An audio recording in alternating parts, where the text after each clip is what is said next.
Здравствуйте, в эфире «Настоящее время». Из студии в Вашингтоне с вами Наташа Мордовая. Главное в программе сегодня. У здания городской больницы Донецка разорвался артиллерийский снаряд.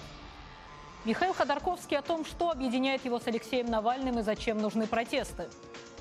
Репортаж из Сочи. Экологическая ситуация в городе продолжает ухудшаться. Как всегда, начинаем с новостей из Праги. Сергей, вам слово. Спасибо, Наташа. События дня в настоящем времени из Праги. Я Сергей Дорофеев. Здравствуйте. Начинаем с Украины. В Донецке обстреляли 2 городские больницы, расположенные в жилых районах. Разные источники при этом передают разную информацию о погибших. Осколками повреждены соседние дома и припаркованные автомобили. Вот видео с места трагедии и рассказ свидетеля обстрела.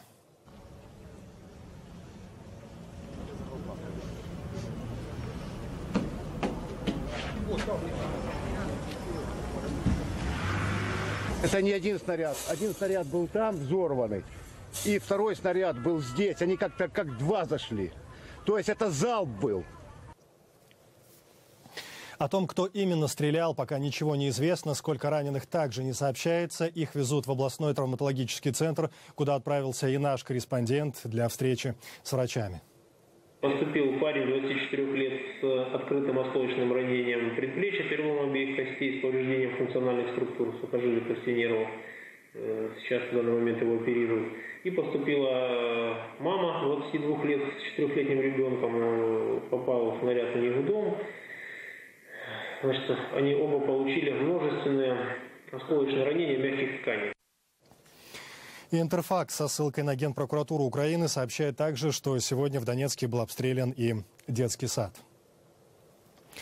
Мы продолжаем следить за ситуацией в Дебальцево, городе в Донецкой области Украины, который вот уже несколько недель одна из самых горячих точек Донбасса. В Дебальцево есть местные жители, но жизни нет. Не осталось практически ни одного целого дома. Убитых не успевают забирать с улиц, сообщает наш корреспондент на востоке Украины Зинаида Бурская. В городе работает и наш фотокор Петр Шеломовский. Кадры из города смерти. А мы уже несколько дней ездим каждый день в сторону Дебальцева, в сторону Дебальцевского плацдарма. Это несколько населенных пунктов, которые с 3 сторон сейчас окружены силами ДНР и ЛНР. Ну и для мирного населения там, конечно, ситуация очень тяжелая. Кто-нибудь знает приблизительное количество людей, которые остались в этих районах? Нет, никто точно не знает, сколько людей осталось, потому что их просто невозможно посчитать. Потому что кто-то выезжает своими силами, а кто-то, наоборот, спускается в подвалы и сидит по подвалам. Да, и даже городские власти в каких-то населенных пунктах, которые не сбежали, несмотря на обстрелы, даже они не знают точно, сколько людей у них осталось. Но последние цифры, которые нам называли по Дебальцево, это примерно 4-6 тысяч человек от 25-30 тысяч. Ясно. А скажи, пожалуйста, ты сама видела, как идет эвакуация так называемая, то есть отъезд людей. Опиши, пожалуйста, есть ли автобусы или какие-то машины, которые регулярно ездят? Ну, эвакуация продолжается примерно уже 1,5 недели, но нужно понимать, что эвакуируют не из всех городов. Да, сейчас эвакуация активно идет только из Дебальцева, а, например, в Чернухино уже просто никто не поедет.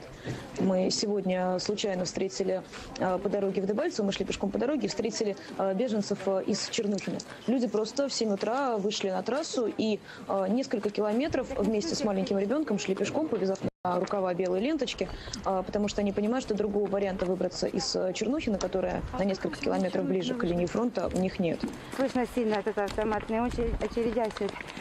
У нас там лагерь пионерский, все с Луганской области туда съезжали дети. И они то там где-то засели, на зону бьют. Бьют центрального большого похода, бьют городища, со всех сторон бьют. Ну, получается, все в поселок. Все в поселок падает. Они шли в Дебальцево именно потому, что услышали, что из Дебальцева в сторону Артемовска и Славянска едут автобусы, на которых вот можно выбраться из-под обстрелов. Скажи, пожалуйста, Зина, из Углегорска тоже подобные сообщения приходят. Вам не удалось поехать в Углегорск или поговорить с кем-то из Углегорска? Я думаю, что с украинской стороны сейчас в Углегорск проехать практически невозможно, потому что Углегорск, по нашей информации, практически полностью находится под силами ДНР и ЛНР. Со стороны Углегорска ведутся обстрелы, и мы их видим с дороги. Там проводилась вчера эвакуация силами ДНР, но на украинскую территорию, насколько я знаю, никто из местных жителей не выходил ни вчера, ни позавчера. Скажи, пожалуйста, вот вы общаетесь общались с украинскими военными. Какое состояние их морали? Они готовы выдержать натиск, скажем, атаку со стороны вооруженных сил непризнанных ЛНР и ДНР? Как они настроены? Они настроены держаться столько, сколько они могут держаться, но спрогнозировать события они не могут. Когда мы говорили о количестве техники и о количестве людей, они говорили, да, у ДНР и ЛНР, как у наступающей стороны, сейчас, естественно, есть численное превосходство. Говорили примерно, что бойцов ДНР и ЛНР в районе Дебальцевского плацдарма больше в 3-4 раза, чем украинских военных. И техники у них больше, они постоянно говорят о том, что там достаточно много новой техники, которая приходит со стороны России. Они захватывают периодически танки. И, в общем, нет оснований им не верить, когда они об этом говорят. Также они говорят, что против них воюют достаточно хорошо подготовленные люди, которые могут достаточно точно стрелять и выполнять такие маневры во время атаки, которые человек не подготовленный, просто не может выполнить. Меж тем, сегодня Луганск обстреляли запрещенными кассетными бомбами, сообщают члены миссии ОБСЕ. Во время осмотра одного из районов города они обнаружили характерные повреждения и части ракет-носителей таких бомб «Смерч». Сообщается о 2 погибших. Кассетные бомбы, как известно, это запрещенный вид вооружений. Что это такое? Краткая справка. Кассетные бомбы – авиационные боеприпасы, снаряженные противотанковыми, противопехотными и зажигательными минами. У кассетных бомб широкая зона поражения. Средствами точной наводки они не располагают. Бомбардировка в густонаселенных районах чревата массовыми жертвами среди мирного населения. Договор, запрещающий такие боеприпасы, подписали 93 государства. Кассетное оружие запрещено соответствующей конвенцией с 2010 года. Украинские военные не ведут обстрелы населенных пунктов, даже если там находятся незаконные вооруженные формирования, заявили BBC с украинской стороны, комментируя информацию о кассетных бомбах. Цитата: «Это очередная провокация террористов». Мои коллеги связались с пресс-секретарем мониторинговой миссии ОБСЕ в Украине Майклом Батюркевым. У нас есть команда в Луганске, и 27 января они слышали стрельбу. На следующий день, 28-го, туда, где упали бомбы, был отправлен патруль. Нужно принимать во внимание то, что в специальной миссии ОБСЕ для мониторинга ситуации принимает участие много бывших военных. Они могут достаточно хорошо определить тип используемых снарядов. После этого инцидента они обнаружили 4 части ракет-носителей, так называемой бомбы «Смерч». Обстрел этими ракетами велся с северо-северо-западного направления от Луганска. Мы описываем то, что наблюдаем, и не строим никаких догадок. Мы накладываем о том, что можем наблюдать на основе доступных нам фактов. Из-за обстрелов, которые сейчас происходят, у нас не всегда есть возможность провести достаточное количество времени в определенных районах. Мне остается добавить, что ранее правозащитная организация Human Rights Watch уже заявляла, что армия использует кассетные боеприпасы в Донецке. Было это в начале октября. В Киеве это отрицали.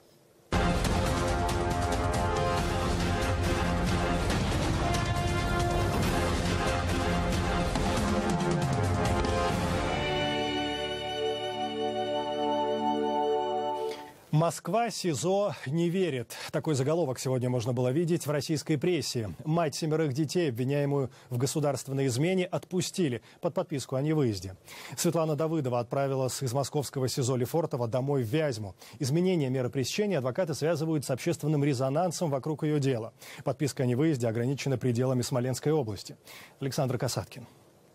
Более 50 тысяч человек подписали за несколько дней петиции в адрес Владимира Путина с призывом изменить меру пресечения Светлане Давыдовой, которая была задержана у себя дома в Вязьме. Светлана в апреле прошлого года позвонила в посольство Украины, чтобы сообщить об отправке российских войск в Донецк. Ей было предъявлено обвинение по статье «Государственная измена». Задержание матери, воспитывающей 7 детей, младшему из которых 2,5 месяца, вызвало волну возмущения даже среди тех россиян, которые поддерживают противостояние на востоке Украины. Понимаете, столько быть без малютки, чтобы не обнять своих малышей, это просто стресс, просто ад на самом деле. Потому что ты изолирован от общества, ты не можешь ни позвонить, ни пообщаться, ничего. По делу Давыдовой депутат Госдумы Дмитрий Гудков направил в прокуратуру России депутатский запрос. Человек, который не имеет доступа к секретным сведениям, к секретной информации, он просто не может быть наказан за их распространение. Поэтому вообще все, что с Давыдовой произошло, это все незаконно. Днем 3 февраля пресс-секретарь Путина Дмитрий Песков подтвердил, что петиция поступила в Кремль и будет рассмотрена. Поздним вечером Давыдовой изменили меру пресечения с ареста на подписку о невыезде. В семье была большая радость, дети фактически, уже это был вечер, они ложились спать. Тут же спать всем расхотелось, все стали ждать маму. Светлана Давыдова в апреле прошлого года заметила из окна своей квартиры, что расположение военной части рядом с ее домом опустило. Кроме того, она стала свидетельницей разговора в маршрутке, когда военный из этой части по телефону рассказывал, что их отправляют в командировку в гражданской одежде. Если ФСБ считает, что это распространение сведений, которые составляют гостайну, соответственно, это означает, что наша спецслужба подтверждает подлинность этой информации. Если, например, эта информация не соответствует действительности, то тогда Давыдову просто не могут судить по 275 статье, потому что она разглашает недостоверные сведения, она фактически распространяет слухи. А за распространение слухов у нас никакого наказания не предусмотрено. Согласно заключению комиссии Генштаба Вооруженных сил России, предоставленные Давыдовой сведения являются достоверными и представляют государственную тайну с грифом «секретно». Я в шоке до сих пор. То есть я уже 3 сутки практически не сплю, то есть поэтому у меня такое состояние, что я так хотела к детям. Расследование по делу Светланы Давыдовой продолжается. Возможное наказание по статье о государственной измене составляет от 12 до 20 лет лишения свободы. Александр Касаткин. Настоящее время. Мир осудил жестокую казнь пленного иорданского пилота боевиками Исламского государства. Судя по обнародованной видеозаписи, помещенного в клетку заложника сожгли заживо. Когда в интернете появилось это видео, король Иордании Абдалла находился с визитом в Вашингтоне. Это «Настоящее время», и далее у нас эфиры Соединенных Штатов. Коллеги, продолжайте. Да, Сергей, король Иордании действительно находился в Вашингтоне, где основной темой его встреч с представителями администрации Обамы и членами Конгресса был кризис в Сирии и борьба с исламским государством. Как известно, вчера в интернете появилось это видео жестокого убийства иорданского летчика Муаза Аль-Касасби террористами исламского государства. Он был захвачен ими в декабре. В течение месяца Оман вел переговоры о его обмене на иракскую террористку. Сейчас иорданские власти утверждают, что Аль-Касасби убили месяц назад. То есть, по сути, исламисты вели переговоры об освобождении уже убитого заложника. Иордания отреагировала на это, казнив сегодня 2 террористов. Президент США Барак Обама выразил соболезнования родным и соотечественникам иорданского пилота. По словам Обамы, его убийство лишь укрепит решимость коалиции ослабить и в конечном итоге уничтожить группировку «Исламское государство». Это еще одно свидетельство подлости и варварства этой организации. И я полагаю, что нам следует удвоить бдительность и решимость глобальной коалиции, чтобы отбросить их, а затем и разгромить. Обострение ситуации в Нагорном Карабахе. Стороны обвиняют друг друга в многочисленных нарушениях режима прекращения огня, достигнутого в мае 1994 года. США продолжают надеяться на мирное урегулирование конфликта путем переговоров между Арменией и Азербайджаном под эгидой Минской группы ОБСЕ. Наш корреспондент Арман Таржиманян беседовал с Джеймсом Морликом, сопредседателем Минской группы от США. Оба президента понимают, что именно необходимо для того, чтобы найти всеобъемлющий подход к урегулированию Нагорно-Карабахского конфликта. Как мы знаем, в прошлом году 2 лидера были близки к тому, чтобы сблизить свои позиции. Абсолютно необходимо, чтобы они продолжили эти переговоры, поскольку то, что мы наблюдаем в регионе, а именно рост насилия, не в интересах обеих стран или населения региона. Мы хотим мирного урегулирования этого конфликта. Оно возможно, если оба президента преодолеют разногласия, и мы будем поддерживать их на этом пути. Итогом этого процесса должно стать всеобъемлющее урегулирование, требующее решения целого ряда вопросов, которые мы и будем обсуждать.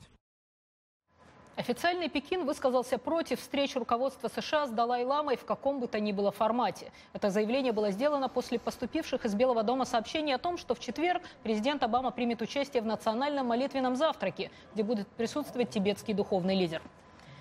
Между тем, в Вашингтоне обсуждали новую книгу о Китае, написанную Майклом Пилсбери, бывшим сотрудником ЦРУ и Пентагона. Автор утверждает, что Пекин воплощает в жизнь тайный стратегический план стать ведущей мировой державой, оттеснив США с этой позиции. Репортаж Александра Панова. Майкл Пилсбери, ветеран Министерства обороны и ЦРУ, сотрудник президентских администраций от Никсона до Обамы включительно. Книга «Столетний марафон. Китайская секретная стратегия по смещению Америки с позиции мировой сверхдержавы» основана на встречах с китайскими диссидентами и китайскими ястребами. В самой Поднебесной сторонников жесткого курса в отношении США, генералов и партфункционеров называют «иньпай» – «орлы». Автор работал также с недавно рассекреченными архивами по национальной безопасности. Исторический визит Никсона в Китай, когда Вашингтон думал, что разыгрывает китайскую карту против Советов, был частью китайского плана сблизиться с Западом, получить доступ к технологиям и, использовав США в своих целях, стать «ба» – китайский термин, обозначающий мирового лидера. В самом Китае эта стратегия никогда открыто не обсуждается. Один из китайских ястребов 5 лет назад привел мне цитату Мао Цзэдуна с одной закрытой встречи с генералами. Величайшим вкладом Китая в цивилизацию станет то, что мы догоним и обойдем Америку. На это уйдет от 50 до 75 лет, но мы должны это сделать. Пилсбери предупреждает администрацию Обамы и последующие американские администрации: не стройте иллюзий. Контакты с Китаем не означают сотрудничество. Китай не встал на путь демократии. Китайскую экономику не ждет скорый крах. Китай не хочет быть похожим на Америку. И, наконец, китайские сторонники жесткой линии никогда не теряли своего веса и авторитета. Столетний план должен завершиться к 2049 году, столетие образования КНР. Китайская экономика уже обошла американскую в индексе покупательной способности. К 2030 году ее объем будет в 2 раза больше, а к 2049 в 3 и так далее. Большая двойка, так называют две державы, Збигнев Бжезинский, предлагает разделить сферы мирового влияния. И теперь уже Россия в своем конфликте с США и Западом из-за Украины ищет в Китае союзника и экономического партнера. Фраза «догнать и перегнать Америку» вообще из нашего прошлого, лозунг Хрущева. Китайское правительство, на мой взгляд, хочет использовать Россию в качестве союзника в своем столетнем марафоне с Америкой. У них длинный список пунктов, где Россия может помочь Китаю, противодействуя США. Например, новая концепция «Азия для азиатов». В Китае называют и Россию азиатской страной, но только не Соединенные Штаты. Хотят закрыть Америке доступ к рынкам. Китайские ястребы, можно сказать, восхищаются президентом Путиным. Автор книги надеется, что его призыв к американской политической элите будет услышан, и Китай станет одной из заметных тем в президентской кампании 2016. А критики называют его труд конспирологией и утверждают, что главный план Китая заключается в том, чтобы не строить планов, а использовать с выгодой обстоятельства. Александр Панов, Дмитрий Шахов. Настоящее время. Вашингтон. И другие темы. Сочи. Спортсмены и болельщики уехали, экологические проблемы остались. Сергей, с вас подробности. Так и есть. Одна из главных сопутствующих Олимпиаде в Сочи проблем – сохранение уникальной природы Кавказского края. Глобальная стройка изменила жизнь не только людей, но и всей окружающей среды. За 7 лет уничтожены многие гектары краснокнижных лесов, устья рек, закатаны в бетон километры сочинских пляжей. Мы продолжаем цикл сюжетов «Сочи. Есть ли жизнь после Олимпиады?». Сегодня очередной 3-й материал. Корреспондент программы «Настоящее время» Андрей Королев о судьбах людей в этой большой игре.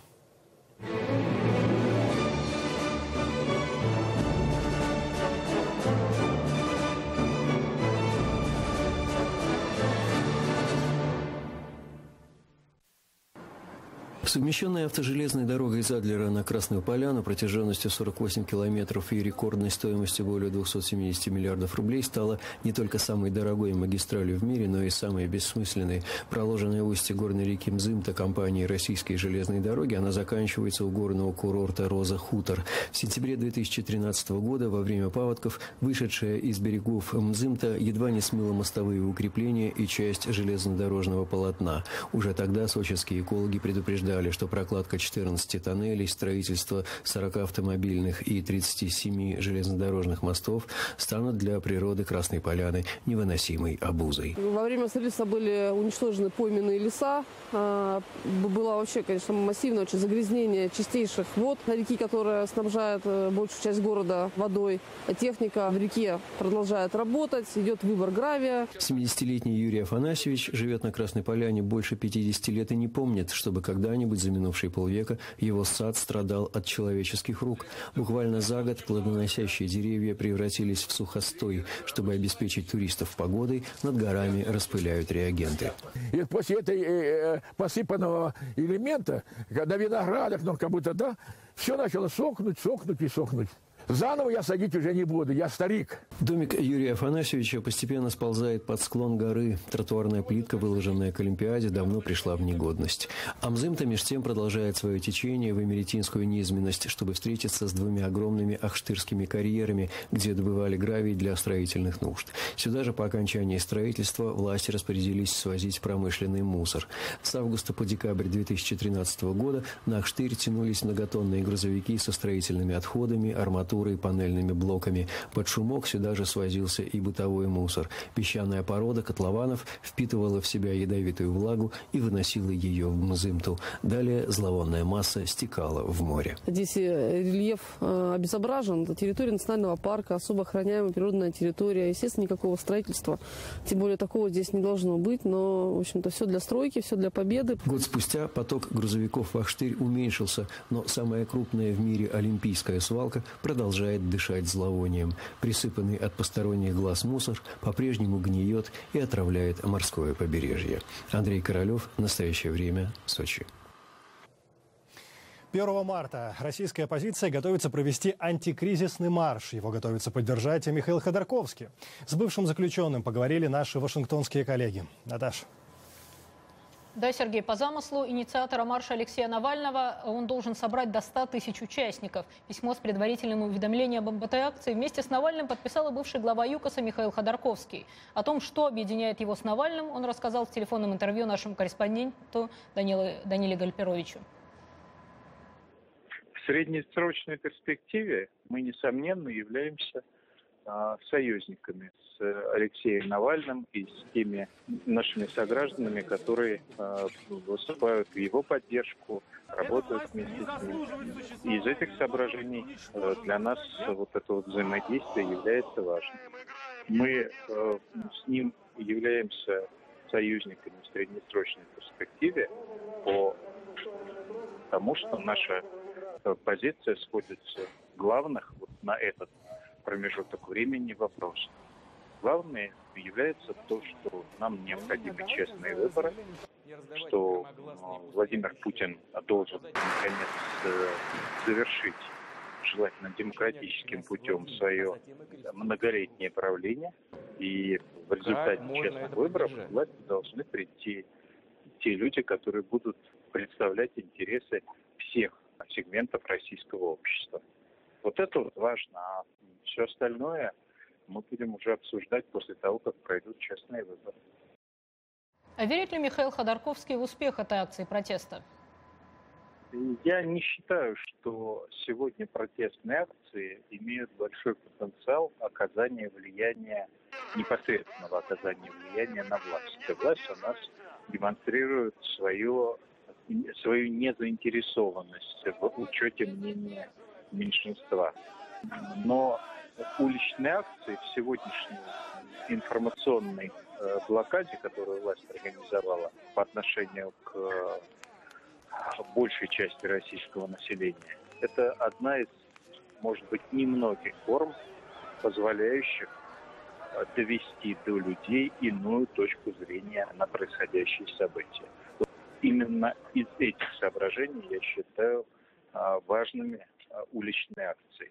Разговаривать с властью нам практически не о чем, а разговаривать со своими согражданами необходимо. Идет война. В ответ на недавнее видеообращение киевских студентов к своим московским сверстникам с призывом не верить всему, что говорит российская пропаганда, в интернете появился ролик, снятый пропутинской организацией «Сеть». Ее активисты выступили от лица калининградского студенчества. О прокремлевском молодежном движении репортаж Даниила Шерфа. Российская организация «Сеть» называет себя образовательным проектом, направленным на реализацию творческого потенциала молодежи. Единственным условием для участия в проекте является безоговорочная поддержка Владимира Путина, говорит пиар-менеджер Анастасия Мельник. Все действия, которые делает Владимир Путин, мы поддерживаем. Мы неоднократно это говорили своими действиями, которые занимаемся в проекте. Это, например, открытка, например, картины, фильмы. То есть с прихода Владимира Путина на должность президента впервые стало не стыдно за страну. И мы обрели гордость, уверенность, и поэтому мы гордимся этим. Хотя сеть отказывается раскрыть источники своего финансирования, ее программа ясна. Сеть привозит талантливых молодых россиян в Москву для продвижения их художественных работ, которые зачастую посвящены восхвалению Путина или критике Соединенных Штатов. Ссылка идет к тому, что Америка постоянно пытается влиять или как-то внедриться в другие страны. Но и с другой стороны здесь идет такое отсылка, скажем, к Третьей мировой войне, что ее нужно предотвратить, и сама картина будет называться «Неактуальный сувенир». То есть этот автомат, он сам по себе является как сувенир. Здесь нет места сомнениям в правильности действий Кремля в Украине или необходимости аннексии Крыма, которые привели к рекордному росту рейтингов Путина в стране. Тем временем международный имидж России, как и состояние ее экономики, ухудшаются, а рубль падает, в том числе и в результате западных санкций. Но это не помешало модельеру сети Анне Крыденко положить рубль в основу своей линейки одежды. Она говорит, что поддерживает президента и, возможно, будет использовать его образ для своих новых работ. Сейчас Путин представляет Россию. Он российский лидер. Это сильная личность, и его уважают во всем мире. Участник сети Илья Галков создал карточную игру, основанную на популярной теории заговора, что Госдепартамент США как марионетками управляет мировыми лидерами и российской оппозицией. Лидер в нашей игре, на самом деле, самый вежливый из людей, не самый вежливый человек, самый вежливый из людей, которые представлены в игре.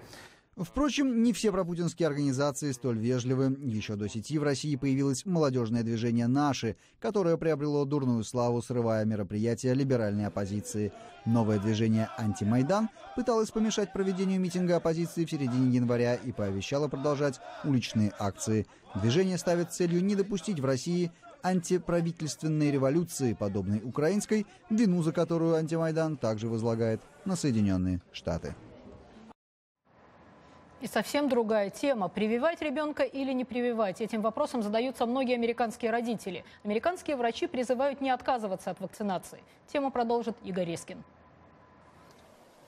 Все началось с обычного детского веселья в калифорнийском Диснейленде. Теперь медики штата предполагают, что корью мог болеть кто-то из иностранных туристов. Но это может и не удастся выяснить со стопроцентной точностью. А вот то, что в Диснейленде и произошло массовое заражение, известно уже точно. Сейчас вспышка заболевания зафиксирована в 14 штатах. На днях количество больных перевалило за 100. И минимум в 67 случаях люди заразились, находясь в обществе героев Диснея. Это значит, что пациентам в свое время не сделали прививку от кори. А это, в свою очередь, означает, что тема вакцинации некоторое время будет обсуждаться на высоком и очень высоком уровне. Прививка – это выбор. У моего ребенка нет всех прививок, но если он заболеет, то останется дома. Прививка – выбор или обязательная процедура? В США на этот вопрос дается неоднозначный ответ. С одной стороны, американские родители могут отказаться вакцинировать своих детей. Есть люди, которые избегают прививок по религиозным соображениям. Кто-то опасается возможных побочных эффектов. Поэтому никто не может требовать или заставить проходить вакцинацию. Но потом ребенка, не получившего определенные прививки, в том числе, кстати, и от кори, могут, например, не взять в садик или школу, сказав, что он подвергнет других детей риску заражения инфекционными заболеваниями.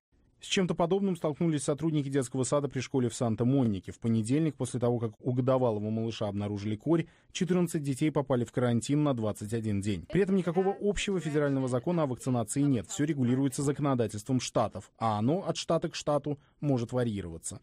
И потому корь стала темой остро дискуссионной и политической.